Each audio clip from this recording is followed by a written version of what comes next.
try and give you my honest. Specifically, what do we cut?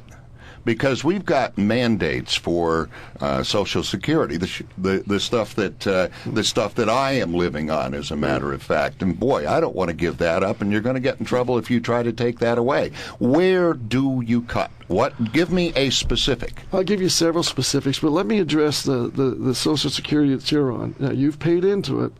I'm paying into it, and my generation, like you did for the generation before you, we're paying for your Social Security. You paid for the generation before you, Social Security. My generation, and probably the generation that follows me, we're going to have to step up to the plate and say, we're not going to get Social Security, but we're going to pay into it to get this debacle squared away. So if I have to sacrifice my Social Security to get it squared away, because we can't take Social Security away from people that are on it now, they're dependent on it. It's a fixed income. And for someone to say, well, we're going to cut Social Security to the seniors, we cannot do that. But you would cut it in the future. It would have to be cut for my generation to pay for it. Okay.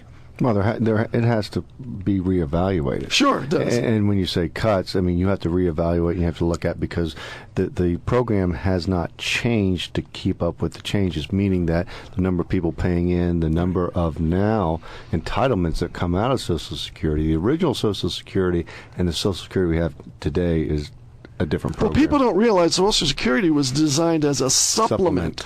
For your retirement and your pension and your savings. It's turned into, and I think to some degree, to a large degree, because of the government.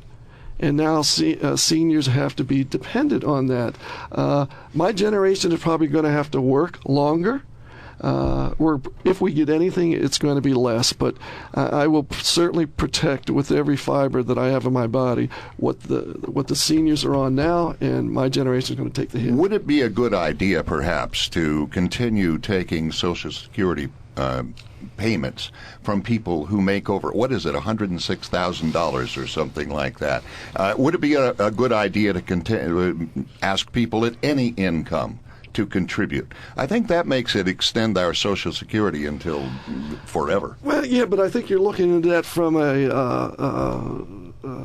a Pollyanna sort of approach. Which one of us are going to step up to the plate and say, all right, even though I don't have to contribute, I will, and I probably will not see it? Well, how about passing a law that says anybody who makes an income helps out with Social Security, because that will save it. But that's going to depend on what they're paying in, and what they may see in return.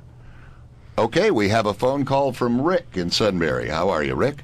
Hello, sir. How you doing? Hello, Mr. Marino. Hi, Rick. How are you? I'm good. Here's my question to you. If you were elected, why would you reduce the government retired, or would you increase the government retirement age from 55.5 to 65 like everybody else?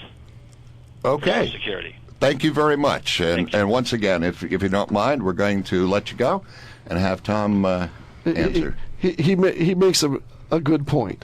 Yes. Why should the federal government benefit any more than the middle-class working person benefit?